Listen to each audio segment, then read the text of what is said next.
Real estate guide.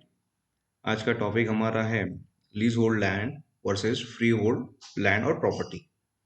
काफ़ी लोगों के मेरे को कमेंट आए थे कि इस पे एक टॉपिक पे कुछ कवरेज की जाए और हमको कुछ इन्फॉर्मेशन प्रोवाइड की जाए, इसलिए मैं एक वीडियो लेके आया। So let's start the video. And जो व्यूअर्स है और जो प्रॉपर्टी बायर है उनका थोड़ा कन्फ्यूजन में दूर करना चाहता हूँ कि कौन सी प्रॉपर्टी बेटर है और कहाँ पर आपको लीगल डॉक्यूमेंट क्लियर मिल सकते हैं। तो लेट्स स्टार्ट। फर्स्ट हम देखेंगे कि लैंड की टाइप कौन कौन से होते हैं। तो you wanted to buy property, may be for to buy can say flat और बंगलो। बंगलो के लिए लैंड चाहिए, फ्लैट के लिए भी लैंड चाहिए जहाँ पे लैंड पे फ्लैट कंस्ट्रक्ट हो गए। तो there are various types of lands. First is the agriculture land, जो पूरे इंडिया में एग्रीकल्चर लैंड अवेलेबल है। उस एग्रीकल्चर लैंड को अगर आप कन्वर्ट करते हो, so that will call as a non-agriculture land, which can be used for residential development, commercial development और any other development, इंडस्ट्रियल भी हो सकता है। उसके अलावा वतनदारी लैंड भी होती है, ये पर्टिकुलरली महाराष्ट्र में है। जो बड़े बड़े राजे रजवाड़े पहले हुआ करते थे, उन्होंने वतनदारी देके रखी थी और स्पेसिफिक कम्युनिटी वाइज भी वतनदारी होती है, तो वो वतनदारी land. Then private lease land, ये भी एक अलग से होता है। अगर कोई ओनर है, समझ लीजिए संजय भावेशकर एक लैंड के ओनर हैं और उन्होंने किसी स्कूल को, कॉलेज को या किसी फैक्ट्री को एक लैंड लीज पे देख के रखा है सर्टेन पीरियड ऑफ टाइम के लिए, लेट से 30 इयर्स। 30 इयर्स का लीज खत्म होने के बाद मैं बोलूंगा कि वो लैंड खाली कर दो, it will be always up to my description. Then second, the last one is government lease land. तो इस तरह से ये कुछ लैंड के टाइप्स हैं जो मैं बता रहा हूँ आपको। देन आगे हम स्पेसिफिकली गवर्नमेंट लीज लैंड पे ज्यादा बात करेंगे। Now, अगर यहाँ पर मैं आपको कंपैरिजन बताऊं गवर्नमेंट लीज लैंड और फ्री होल्ड लैंड, दोनों में डिफरेंस क्या है। तो बेसिकली जो गवर्नमेंट लीज लैंड होती है, it is mostly available for 95 और 99 years, which is perpetual land. Perpetual lease means what, automatically every 95 और 99 ईयर्स का टर्म खत्म होने के बाद वो फिर से रिन्यू होगी। तो यहाँ पर क्या क्लियरली हो रहा है कि गवर्नमेंट जो लैंड आपको देंगी या डेवलपर को देंगी, वो ऑटोमेटिकली परपेचुअल लैंड होगी, वो उस तरह से एग्रीमेंट में लिखा हुआ होता है। तो वहां पर गवर्नमेंट आपको ऐसा नहीं बोलेगी कि लैंड का लीज खत्म हो गया है, आप निकल जाएगा, नहीं, it's not going to happen. And in case अगर आप फ्री होल्ड लैंड देखते हो, तो फ्री होल्ड लैंड में नो लीज, मैंने लीज का ही कोई ऐसा कंसेप्ट नहीं होता। It is a freehold, तो freehold. In second difference, government क्या करती है, गवर्नमेंट लार्ज स्केल पे लैंड एक्वायर करती है फॉर अ स्पेसिफिक पर्पस के लिए, एज लाइक आईटी पार्क हो गया, इंडस्ट्रियल टाउनशिप हो गई, स्पेशल इकोनॉमिक जोन्स हो गए, food park, manufacturing hub, automobile hub. इस तरह से अलग अलग इकोनॉमिकल डेवलपमेंट, इंडस्ट्रियल डेवलपमेंट के लिए, जहाँ पर कि लार्ज स्केल पे एम्प्लॉयमेंट जनरेशन हो, इकोनॉमी मूव हो और वहाँ का जो जोग्राफिकल लोकेशन है उसका टोटल इकोनॉमिक चेंज हो जाता है। इसलिए गवर्नमेंट लार्ज स्केल पे लैंड एक्वायर करती है और वहां पर वो बेसिक डिटेल्स और बेसिक इंफ्रास्ट्रक्चर प्रोवाइड कर देती है। Whereas if you compare, so जो रियल एस्टेट डेवलपर्स है, they acquire a small piece of land to develop residential or commercial project on a small scale, maybe acre, 2 acre, 5 acre, 10 acre, in that way. Then government क्या करती है, government acquire करती है land thousands of acres में। Where as private developer क्या करता है, छोटा सा, जैसे मैंने बताया कि एकड़, 2 एकड़, 5 एकड़, 10 एकड़ में लैंड एक्वायर करता है, वहां पर वो प्रोजेक्ट बनाता है। उसके अलावा एक और मेजर डिफरेंस होता है कि government ensures uninterrupted basic services and facilities where they are developing the industrial park, manufacturing park और डिफरेंट डिफरेंट अलग स्पेशल पर्पस व्हीकल बनाते हो, जहाँ पर वो प्रोजेक्ट लेके आते हैं। तो वहां पर क्या करते हो, आपको सब तरह की बेसिक सर्विसेज प्रोवाइड की जाती है, जो कंपेयर करते हो फ्री होल्ड लैंड में, तो वहां पर नहीं प्रोवाइड किया जाता है। और डेवलपर भी ऐसा कोई एश्योरेंस नहीं देता है, और उसमें से कुछ चीज तो डेवलपर को खुद बनानी पड़ती है। देन आगे पढ़ते हैं। उसके अलावा जो लैंड्स अवेलेबल होती है बेसिकली, वो लार्ज स्केल पे इंटीग्रेटेड टाउनशिप में अवेलेबल होती है लीज लैंड के लिए। जो लीज लैंड होती है वो, you know what is a integrated township. Integrated township मतलब क्या होता है कि वहां पर सब तरह के अलग अलग कंपनीज होगी, सब तरह के अलग अलग कमर्शियल, रेसिडेंशियल, रिक्रिएशनल सब फैसिलिटीज अवेलेबल होगी, and this is a single handed entire large scale develop पे होता है। वेर एज मेजोरिटी जो फ्री होल्ड लैंड्स अवेलेबल है, वो सब कॉर्पोरेशन लिमिट के बाहर है। मतलब क्या हो गया, जो जो बेसिक फैसिलिटीज होती है वो कॉर्पोरेशन लिमिट में मिलती है, राइट। बट लेकिन अगर कॉर्पोरेशन लिमिट के बाहर चले जाओ तो it will be call as a gram panchayat. अब अगर पूना सिटी की बात करते हो पर्टिकुलरली, तो पूना के कॉर्पोरेशन के बाहर जो लैंड्स है, इट कॉल अंडर ग्राम पंचायत और पीएमआरडी है। अब पीएमआरडी इतना इक्विप्ड है ही नहीं कि वो सब जगह पानी बिजली प्रोवाइड की जाए, तो वो वहां पे लिमिटेशंस आ जाती है। देन जैसे हमने पहले बात की कि uninterrupted and adequate supply of water electricity from express feeder, 4 to 6 lanes wide road, public transport such as bus, metro, fire station, beautification of entire area, safety, security, recreational facilities, and many more provided by government. तो सबसे बड़ा benefit क्या हुआ? I should buy in a big township which is promoted by government on a lease land, क्योंकि from day one you are getting assurance and the facilities available, right? तो water आपको कौन सा मिलेगा?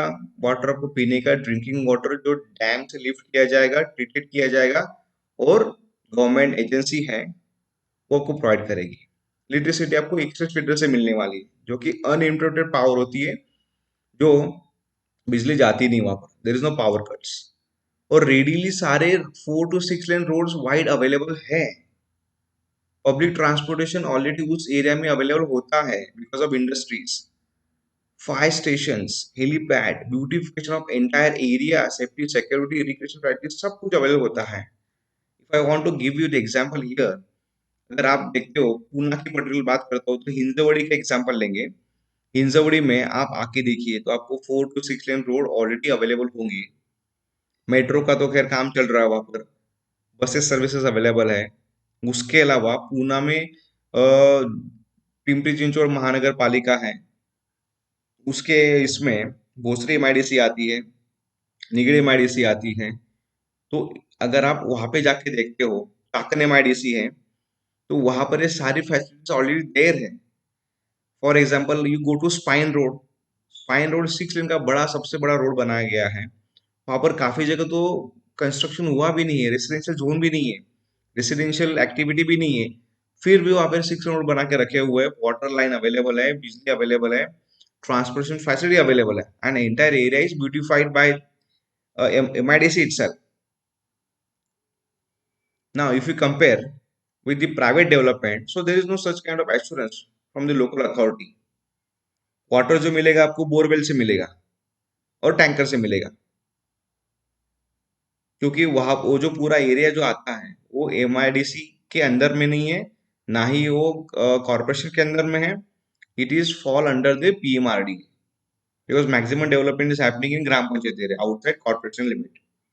तो वहां पर जो बाय करेगा उसको हमेशा इसकी फिक्र तो होगी कि वहां पर पानी कौन सा आ रहा है, बोरवेल का है, टैंकर का है, रूरल जो इलेक्ट्रिसिटी रूरल लाइन है जहाँ पर पावर कट हमेशा होगी, तो आपको इन्वर्टर बैटरी घर में रखना ही पड़ेगा। देन आपका ऑटोमेटिकली मेंटेनेंस बढ़ते जाएगा, क्योंकि कॉमन एरिया की जो लाइट्स है वो डीसी बैकअप पे चलेंगी, एंड यू नो कि फ्यूल कॉस्ट कितनी बढ़ रही है, तो ऑटोमेटिकली आपका मेंटेनेंस कॉस्ट बढ़ने वाला है वहां पर। देन जो अप्रोच है वो भी आप देख सकते हो, वो कम्प्लीटली अनडेवलप्ड रोड्स होते हैं वहां पर, और डेवलपमेंट कब होगा मालूम नहीं। There no safety, no security, no recreational facilities, no public transportation. तो इस सारी चीजों के लिए आपको रुकना पड़ता है वहां पर, और वो भी it's not like 1 2 years, years and years लगते हैं डेवलप होने के लिए। देन सबसे बड़ा एक और थ्रेट आपको समझ में आएगा कि that is called land documentation. अगर गवर्नमेंट लीज लैंड पे लेते हो प्रॉपर्टी, तो वहां पर आपको लिटिगेशन कुछ नहीं मिलेगा। सारे डॉक्यूमेंट जो होते हैं प्रॉपर्टी के, लैंड के, ये सारे क्लियर बाय गवर्नमेंट होती है। गवर्नमेंट खुद सारे डॉक्यूमेंट क्लियर करके क्लियर टाइटल प्रॉपर्टी डेवलपर को हैंड ओवर करती है। तो वहां पर customer doesn't need to see any kind of legal documents जहाँ पे कोई आगे लिटिगेशन आ सकता है।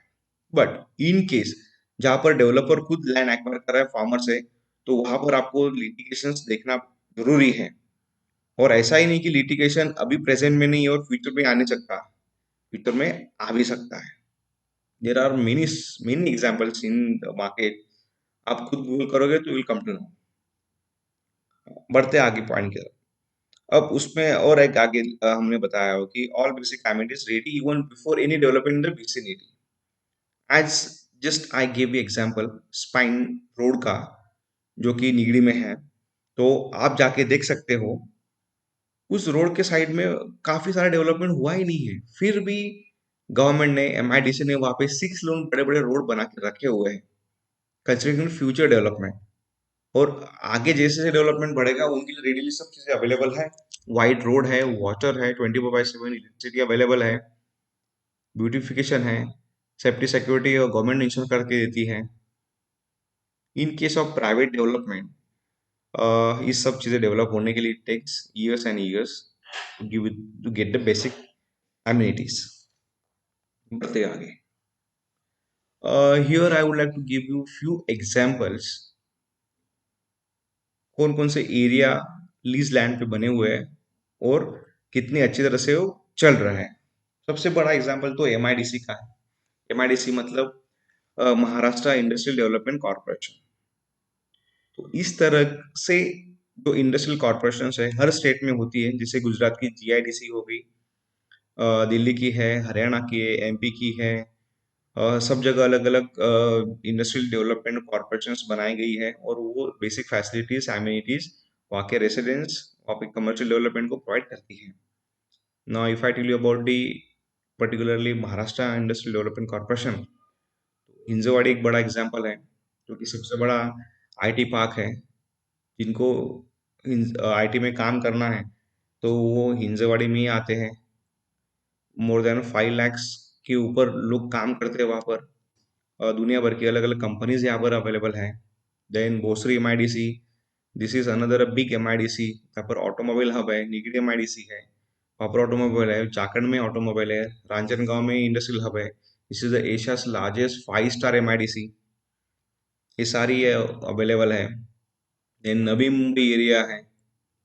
नवी मुंबई पहले 50 एक साल पहले तो एग्जिस्ट था भी नहीं। तो पूरी लैंड है समुद्र से निकाली और कम्प्लीटली डेवलप किया गया है। वहां पर सीड को अपलोड करती है ना। व्हाट इज सीड को? सीड को is city and industrial development corporation.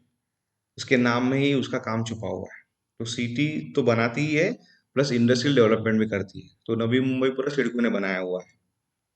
CIDCO के तो अभी रिसेंटली काफी एडवर्टाइज चल रही है कि उनको बंगलो प्लॉट्स देना है लीज, लॉन्ग टर्म लीज के लिए, बंगलो बनाने के लिए। जो इंटरेस्टेड पार्टी वो आके ऑक्शन कर सकती है, उसमें पार्टिसिपेशन कर सकती है। उसके अलावा एक लिस्टेड ऑर्गेनाइजेशन भी है स्टॉक मार्केट में, उसका नाम है housing and urban development corporation. इसको हम हुडको बोलते हैं। ये हुडको जो होती है वो लार्ज स्केल पे लैंड लेती है और रेसिडेंशियल डेवलपमेंट करती है अलग अलग पॉकेट में इंडिया में। उसके अलावा महाराष्ट्र में एक अलग से ऑर्गेनाइजेशन है जिसका नाम है MHADA, Maharashtra housing and area development authority. ये भी हाउसेस बनाती है। देन एक प्राइवेट टाउनशिप है पूना में, एमनोरा पार्क टाउनशिप, तो ये भी लीज पर है। उसके अलावा Delhi development authority, DDA, Delhi NCR Gurgaon, ये सारी जो न्यू डेवलपमेंट हुई है ये सारी लीज पे ही है। Then industrial area in every state as I mention earlier. Then special economic zones promoted by government and private developers. Many countries are having leasehold properties. तो ऐसा नहीं कि सिर्फ इंडिया में ही है, तो काफी सारे अलग अलग कंट्रीज में इस तरह से लीजहोल्ड प्रॉपर्टीज है। Particularly if I take a name, America है, देन चाइना है। चाइना में तो खैर कोई प्रॉपर्टी, सारी प्रॉपर्टी लीज पर ही है। तो इस तरह से लीज का है, तो वहां पर गवर्नमेंट खुद ही आपको इंश्योर करके देती है कि ये सारी फैसिलिटी हम लोग प्रोवाइड करेंगे, और करेंगे नहीं तो करके दिखाते हैं और ऑलरेडी अवेलेबल कराते हैं। Now there are some misconceptions about lease property. काफी लोगों ने कुछ कुछ फैला के रखा है मार्केट में कि ये हम कम का है, ये इसमें ये प्रॉब्लम होता है। तो let me give you the correct picture and correct answer for all the may be prospective queries, जैसे property will get demolish after lease period. ये भी काफी एक रूमर फैला के रखा हुआ है। सो ऐसा नहीं होता, it is completely wrong. Nothing will get demolish, it will get renew after end of every lease term. दोस्तों आप समझिए, इसके अंदर 95 ईयर्स तक कोई बिल्डिंग नहीं रहती है। ये बिल्डिंग की लाइफ अगर स्टैंडर्ड पकड़ते हो लगभग 35 to 40 ईयर्स रहेगी। उस दौरान अब अगर 99 ईयर्स का अगर लीज पीरियड है, तो अगर हम 40 साल पकड़ते हैं, तो 40 साल का बिल्डिंग गिरानी पड़ेंगी और फिर से नई बनानी पड़ेंगी। That is called redevelopment. तो 99 ईयर्स का पीरियड खत्म होते हुए दो बार बिल्डिंग बनेगी। तो तो इसमें ये जो सेंटेंस लिखा गया, लोगों ने रूमर फैला कि आपका बिल्डिंग गिरा के आपको निकाल देंगे, ऐसा होता ही नहीं। ठीक है, so it is called redevelopment. जो बाकी किसी भी प्रॉपर्टी पे रीडेवलपमेंट होता है, वैसे रीडेवलपमेंट यहाँ पे भी होता है। देन एक और रूमर है कि buyer is tenant and not an owner. This is another misconception. Buyer is the owner of the property, और इस प्रॉपर्टी का रजिस्ट्रेशन सब रजिस्टर्ड ऑफिस में होता है, और इस प्रॉपर्टी पर गवर्नमेंट बैंक से भी लोन मिलता है। प्राइवेट बैंक तो लोन देती ही देती है, लेकिन गवर्नमेंट बैंक से भी लोन मिलता है। In society can not form, this another misconception, is complete wrong. Developers or buyer can form society, issue share certificate in the name of property owner, and day-to-day operation will be same as like any other society or property. तो उसमें कोई problem आता नहीं है। Then एक और वो है, प्रॉपर्टी कैनॉट रीसेल। ऐसा हो ही नहीं सकता, property can resale to anyone, same as like any other property, और अच्छे खासे दाम मिलते हैं। अगर डेवलप एरिया में अगर आप प्रॉपर्टी लेते हो तो दाम आपको अच्छी मिलेंगी। जहाँ पर रोड नहीं है, वाटर फैसिलिटी अवेलेबल नहीं, बिजली नहीं है, बेसिक एमिनिटीज नहीं है, वहां पर आपको रीसेल में अच्छा दाम मिलेगा? या जहां पर बाकायदा गवर्नमेंट आपको पानी 24/7 दे रही है, बिजली 24/7 मिल रही है, आपको रोड बड़े वाइड मिल रहे हैं, वॉकिंग डिस्टेंस पे सारे रिक्रिएशनल फैसिलिटीज अवेलेबल हैं, पब्लिक ट्रांसपोर्टेशन अवेलेबल है, वहां पर आपको रीसेल प्रॉपर्टी की वैल्यू ज्यादा मिलेगी? कहाँ मिलेंगी? आप सोचिए एंड कमेंट करिए मुझे। Then no good appreciation. Yes, अभी इसी पॉइंट में कवर किया कि आपको कहाँ मिलेगा गुड एप्रिसिएशन। तो गुड अप्रिसिएशन आपको, बट ऑब्वियसली जहाँ सब फैसिलिटी वहां मिलनी चाहिए। आप मुझे कमेंट कीजिए। Thank you for watching my video. अगर आपको मेरा वीडियो पसंद आया है, अगर कॉन्सेप्ट और जो डिटेलिंग आपको पसंद आई है, और आपको लगता है कि ये आपके यूजफुल है, तो प्लीज़ मेरा